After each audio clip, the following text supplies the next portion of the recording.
What's going on, beautiful people? We are back again with another Mental Max Out podcast.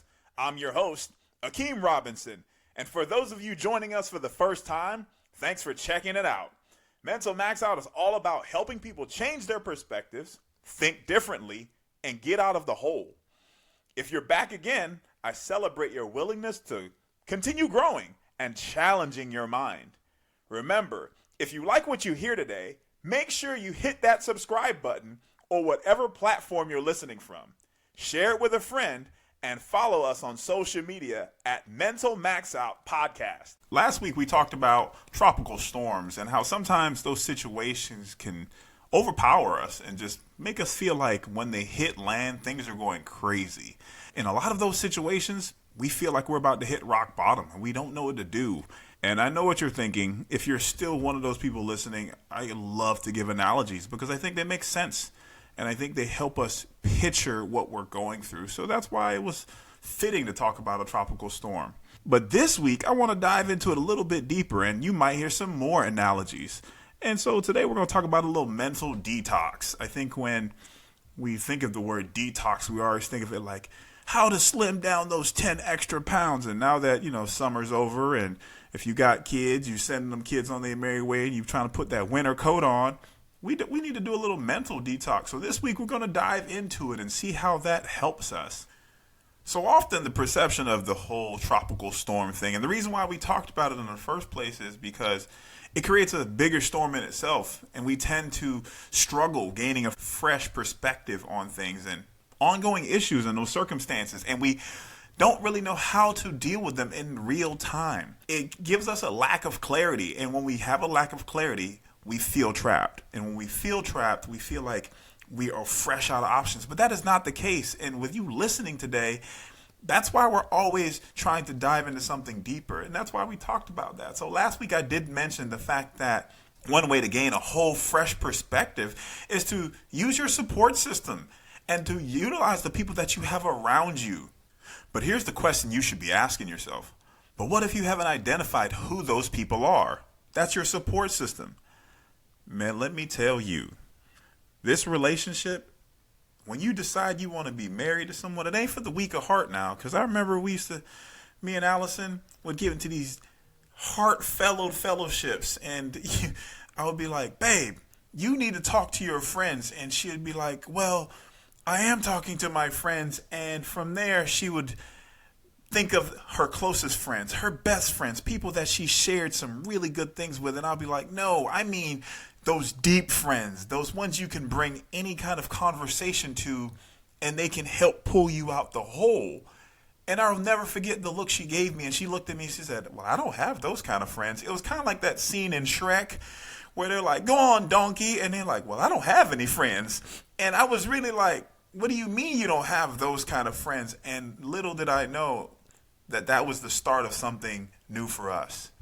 So like Allison and myself, we may have a lot of friends, but when you don't give certain people access to your life, or they don't have the keys to unlock certain rooms in your life that might be of desperation, those challenges that we just keep hidden from the real world, we can feel like we need to do it ourselves, but that's not always the case. And I have this conversation with a lot of people because we often think our circle has to be best friends, family, and parents. Your actual circle are the people you give the access to. Think about it this way. You might be in your house, but can you imagine being in your house and some of the rooms were locked? And the only person that had the key to it was somebody that you really trusted. And anytime you wanted to go in there, you had to ask them for the key. That is how your circle works. Like, they have access to certain rooms in your own house that you have to go to them and say, I want to go in here. And you can ask them for help. I stress this to athletes, professionals that I've worked with, leaders that I've worked with. It's not a sign of weakness to ask for help. That is a sign of strength. That is a sign of growth when you can look someone else in the eyes and say, I can't do this on my own. Help me solve this chapter of my life and help me. So let me give you a pointer and help you out. Today, Go through your phone because you have a contact that's in your phone, and they are still there because you saved them for a reason. That's how you start to build your circle.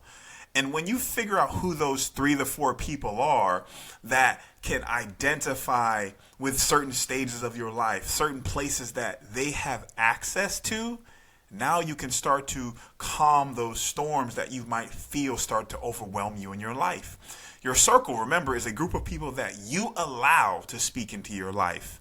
They can challenge you, but they don't make you feel shamed. They don't add to your already loaded plate. They take things off. So really consider who these people are, and that will start to push you in a direction of truth and better understanding. As I said last week, we're going to talk about this mental detox. But first, you have to ask yourself, how do we detox, especially mentally?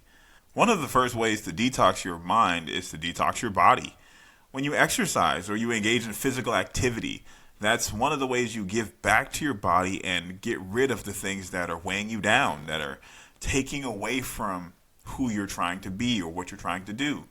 When you exercise or engage in these physical activity, your body produces this adrenaline, this cortisol, and all the medical things that people want to say, but they help you feel better and they make you feel good. And it's just a natural painkiller. I always stress to people, movement is medicine. And when you do the right kind of movement, your body celebrates. So if you remember last week, we talked about sometimes in order to calm that storm, we just have to take a breath. And in just taking a breath, we can now find that clarity. Decluttering your physical space can help you declutter your mind. I give Allison a hard time because she has this habit of letting clean laundry just pile up in the back guest room, and throughout the week she'll go back and forth to the guest bed to get a clean shirt, get some pants, and get the things she wants to get dressed with for the day. And she may do this for weeks, and it drives me nuts. But as my wife, she'll see some dust over in the corner on the floor, and when the sunlight hits the hardwood just right, she'll see the dirt and she'll lose her mind and she'll say, "This house is a mess." And in that whole thought process, she then will proceed to vacuum the whole floor, sweep the floor, do everything to the floor, and say the house is spotless. So once she does that, she finally says, "I can finally get stuff done," and she feels great. She didn't even touch the laundry or the guest room, but her physical space is clean, and now she can work. When was the last time you read a book? And I don't mean a biography about your favorite commentator or the newest sci-fi romance novel that just came out. When's the last time you read a book designed to help you think differently? I've named a bunch of books on this podcast before. Drive by Daniel Pink, Atomic Habits by James Clear, eventually your book written by yours truly. But seriously, what do you feel like you're struggling with mentally right now? Is it finances? Is it parenting? Is it your relationship? Is it that new leadership position you just got promoted into? Spending 15 minutes a day or giving yourself a goal to read 10 pages a day can help you knock out a 200-page book in 20 days or less than a month. Reading and continuing to educate yourself can give you a new perspective and help you find clarity. Those negative thoughts that make you feel like you have to do it on your own, or you should already have the answers. You should just know what to do. Do you want to know the secret? Nobody knows what they're doing. Your boss is just figuring it out. Your parents, they're just figuring it out. Your kids, they're learning right alongside you. Nobody knows what they're doing. That's why we have to seek out resources to guide us and give us perspectives and offer us a way of thinking. And reading can help us do that. I love social media just as much as you do. Allison and I, we send each other videos back and forth on Instagram every day, at least about 5 to 10 a day. And we try our best not to watch them when we send them because we wait. And maybe about 2 or 3 days will go by and we wait till we go in bed together and we watch all the videos we sent. And that might be sometimes 10 minutes of just watching videos. But we do it because we want to see each other's reactions. We want to laugh. Do you ever send someone a funny video and think to yourself, man, that was hilarious. I hope they laugh at this video too. For Allison and I, it's a way we detox, and it's an opportunity for us to laugh together and spend quality time. It's a way for us to clear our mind at the end of a long and crazy day. But on the other end of the spectrum, social media can fog our mind, and it can make us feel twice as overwhelmed, like we're not doing anything, or it makes us feel like we're not doing enough, or there's more that we could be doing. Do you remember what I said last week? That you're in the right place at the right time. This is where you're supposed to be. If social media is not helping you, maybe you need a detox from what you're looking at, or just from social media. Now, what I'm saying does not mean you need to deactivate your account or pause it for months. One thing that I do is that I set a time limit on how much social media I go on. So if I go onto social media for more than 2 hours a day, it shuts off for the rest of the day and it resets. Everybody's phone has a way you can set a time limit. Give time for your hobbies. Hobbies are things that we truly enjoy. Sometimes they can seem mindless, and that's important. We want them to feel that way. When life feels busy, doing mindless activities can be beneficial. When Allison and I first started dating, going in the Wayback Machine, she brought me home to meet her parents, right? And I remember I met her dad, and her dad looked at me and said, "You want to do a puzzle?" And I remember looking at him like, not really, but I'm trying to leave a good first impression, so sure.